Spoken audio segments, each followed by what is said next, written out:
بعد التغطية اللي عملتها للعسل اليمني، في ناس كثير طلبوا مني من وين نقدر نشتري العسل أو كم أسعار العسل، لذلك وجب علي أني أوفر لكم أفضل مكان في اليمن يبيع العسل.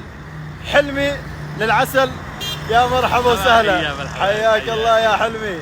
بتقولوا لي ليش يا طالب حلمي للعسل اليمني؟ لأن كثير محلات موجودة. إذا تكلمنا عن الجودة فهو من أفضل المحلات اللي يوفر عسل ذو جودة عالية. إذا تكلمنا عن الشهرة، ما شاء الله شهرته يعرفها القاص والداني داخل اليمن وخارج اليمن. طيب يا حلمي، لو تكلمنا عن أنواع العسل اليمني المعروف واللي متوفر عندك.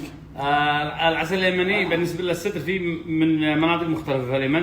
في السدر الدوعاني، السدر العصيمي، السدر الشبوة، السدر الوصابي. نعم. وفي عسل السمر بأنواعه من مناطق مختلفة في اليمن.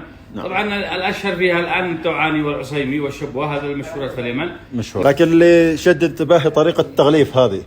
أيوة، طريقة التغليف. يعني هذا أول مرة أشوفها في محل متخصص بالعسل. نعم، شوف هالطريقة كما راح تقدم هدية هالطريقة. يعني هذا يغنيك. نعم. قدم لك هدية فخمة وفاخرة للناس اللي تستاهل مثل هذا الهدايا.